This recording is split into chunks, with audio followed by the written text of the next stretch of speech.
Hello, everyone. Welcome, welcome, welcome. I am doing a very quick podcast slash tutorial about podcasting today. So I am nearing 20,000 downloads on Sparkle on Substack, the podcast, which is mind blowing and amazing. And I wanted to just show you a little bit of behind the scenes. So I'm going to share my screen. So if you want to hop over and watch the YouTube version, you're super welcome. It will make sense as a listener as well, I'm pretty sure. So I'll go ahead and do that. And then we can take a little look at what is going on. So, I have just come on in to the podcast tab in the back office here. So you can see what I see when I log in. So I started the podcast almost a year ago, and my intention with the podcast was to be perfectly imperfect. So just to kind of show up and to do some solo episodes, to have some guests on, to see how all of the content flowed, with working out when to post the podcast and when it was going to fit with my regular posts and regular support from our members. So it's been a real dance of kind of understanding not only what podcasting can be as a medium and what podcasting can be if we take the perfectionism out of it. So my perfectionist self would have told me, okay, well, I'll need a podcasting studio. I'm going to need an editor. I'm going to need professional graphics. I've done a whole career of that stuff. I've been professionally in the arts and heritage sector for over 20 years and I've had budgets to work with. But this project was just me showing and modeling for everybody else. Okay, if we did want to start a free podcast on Substack, how could we do that? How could we lean into the process of understanding what feels good, get some systems in place so that we can record? Like the builders aren't working next door today, so I was like, this is a good day to record. And do the podcast flow in terms of once we've recorded, then what is the next step? So I've explored this in my membership. We've had a couple of calls about podcasting. I've had a brilliant guest on called Lindsay Johnston, who has an audio element to her Substack. So I'd highly recommend listening in or watching that video with Lindsay. But right here and now, we're in the podcast tab. Obviously, we get a couple of options here. We can start a new episode, which you can do from your writer dashboard as well. And Substack is showing me that I'm at nearly 20,000 downloads, 19.9K downloads. And then it gives me some other statistics around the first 7 days, the first 30 days, and the first 90 days. So this is an average download. So for the first 7, it's saying, okay, 392 people downloaded it to listen. For the first 30, it's 649. And then for the first 90, it's 912. So really it's doubling, so I can see, okay, like, yeah, people are mainly listening in the first little while, and then there's a life to the podcast. People are finding it later. People are coming back to the episodes. That's really interesting. And then we can just look at a cumulative score here on the downloads. So it's saying March 24 to June 10 here, and the cumulative downloads and how that's all looking. We can change that into all time. So yeah, so July 25th, I started the podcast, and it's now June 10th, so almost a year.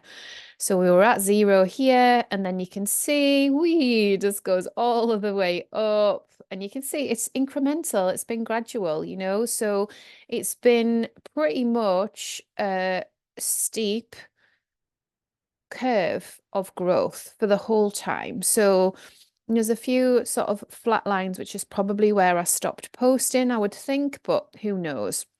There's been 2 seasons to the podcast, just simply because I needed a little break from exposure and kind of turning up online and doing calls and all the rest of it. So I'm very flexible about when I book my guests in. If they can't make it until later in the year, I think, well, that might end up being season 3. We'll see where we go. I think the first season had around about 11 episodes. So when you scroll down, you can see, okay, which episodes have had what downloads. It tells you when they're published. So for example, the one with Molly Ella over at Slow Scottish Stories had 940 downloads in the first 30 days. And then with Clover Stroud, that's 1111. What a lovely round number to be in, with Clover. And it just goes on. You can have a look at all of that. You can then have a look at the top players. So Apple Podcasts is where most people are listening. Some people are listening in their browser or in the Substack app. And then there's a couple of other bits here. I should have Spotify in here now. Yeah. So I have got Spotify turned on. That's a very recent thing because I couldn't figure it out. And then Substack made a lovely button. So people can listen in Spotify now as well. And then we've got the top countries. So 35% in the UK, 35% in the United States, and then Australia is 8%, Canada 4%, Malaysia 1%. And then it goes on through all of the countries. We can have a look and see where people are listening to. I think this is really interesting because obviously with a British accent, a northeasterly British accent, I'm always really interested if there's anything around that, like if people want to know more about where I am in the world and how I can bring some of that context. Obviously, for the people in the UK, it's sort of interesting, but they live here too. But for people in the United States, it could be super, super interesting for them. So yeah, so I think that's really, really cool to be able to see that statistical data. Over on the podcast itself, I'll just hop over so that you can see how it's all displayed. So it's almost like another mixed media publication within your Substack publication. So here in the podcast, I absolutely love the way that Substack have kind of given me this image with the text on the left-hand side and then Molly's image here that I imported from our website. So that was a screenshot from her website. And then as we scroll down, I'd started by putting a thumbnail on the episode so that it was all uniformed. And then for season 2, I changed it up and I've left the beautiful images of the people that I've interviewed on there. So again, just to kind of differentiate between the two seasons, when we go into see all, you'll be able to see. So this is everything that I've published. And for the most part, yeah, I had the thumbnails on for season 1 and then I've changed it and had imagery just because I wanted to, honestly. I feel like I could have done like a season 2 branding, but I feel like there's like so much something really inviting about these images that I've used, and then it just transports us a little bit to the people and place of where they are in the world. So, for example, when I was speaking to Nat, she was in a studio there with Tanya. She was talking about wild swimming and all of that kind of connected stuff. So I wanted to use that. With Clover, she had a book coming out. So I really wanted to lead with the visual for the book. It was on pre-sale.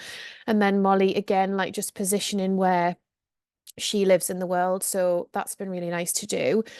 The other thing that I was going to say to you about podcasting is that, and I'll stop sharing my screen.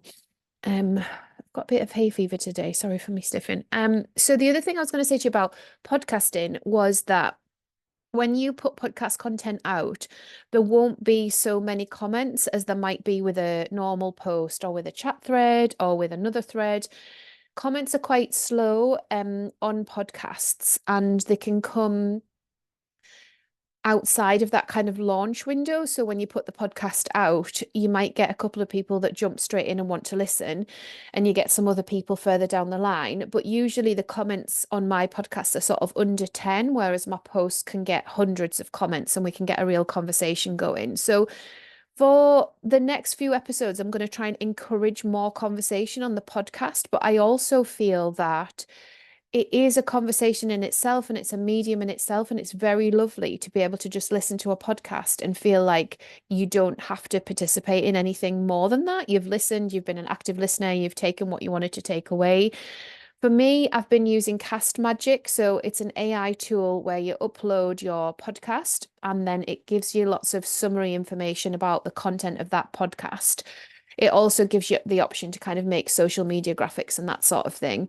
So it's a really great tool, and it helps because one of the things that I've found is that sometimes if I'm doing a lot of recording in a day, so say if I'm doing a one-to-one with a client, if I'm doing a Substack audit, if I'm doing a podcast, my memory mixes up what happened in what part of the recording schedule. So to go back and see on Cast Magic, to look through the transcript, to kind of pull on these were the threads, to have them summarize it for me is really helpful. There's also quite often a lag. So if somebody wants me to put the material out quite quickly, like with Clover, we discussed that because our book was on pre-order. That's really easy to do. So the system would be, I would get it out to members straight away, get a bit of a buzz going, get it out to everybody else a few days later, and then in the meantime, it'll be sent to my editor and she'll turn it around when she can. So with the edits, and this will really help you as well, just as an option, I don't edit anything out of the podcast. I say, look, it's going on YouTube. I'm not editing video, I'm not editing audio. So we'll try and record it within 45 to 60 minutes.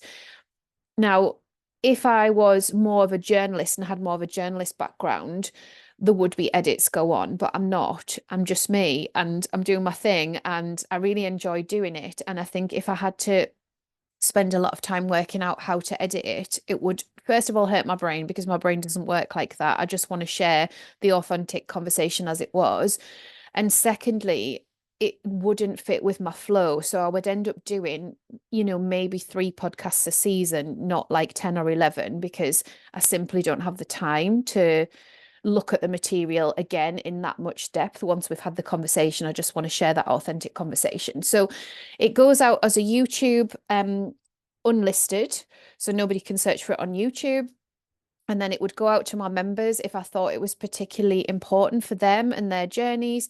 If not, then I would just save it in the bank and it would go out as a podcast. And when it goes out as a podcast, I change the podcast video on YouTube to public so that people can search it. So it's out there, people can watch it with the captions, or they can listen to it via one of the ways that I've mentioned already.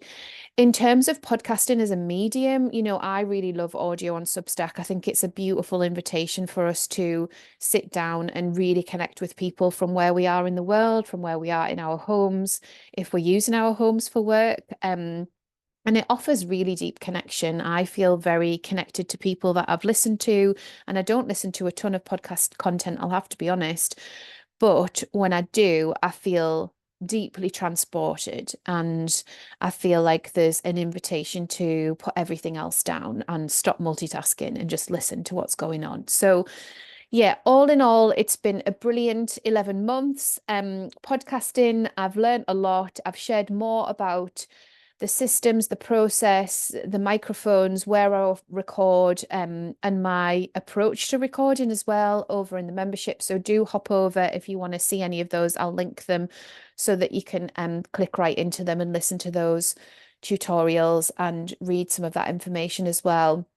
I think if you're thinking about starting a podcast, I would advise put down the word podcast and all the associations you have with it outside of what you want to do. So podcasting exists as an invitation to audio connection. That's how I see it. It doesn't have to be scripted. It doesn't have to be particularly planned out. I usually come in with 2 or 3 things that I definitely want to cover and then see how my conversation with myself and with you guys flows. But you can just start and you can learn as you go. And I honestly think it's one of the best things that I did. I feel like I have learned so much in this last year and I've gotten through so many blocks. I had gotten through some of the blocks before, and I've talked about that before in terms of the process and what I did to do that when I was doing podcasting for project work. But I just think that it's available to us and we should give it a go. And it's a way to connect with our readers and be searchable on other platforms as well. So think about your title of your podcast, think about how it lines with your Substack publication, and have fun doing it all and trying it all. Why not, eh? See you next time.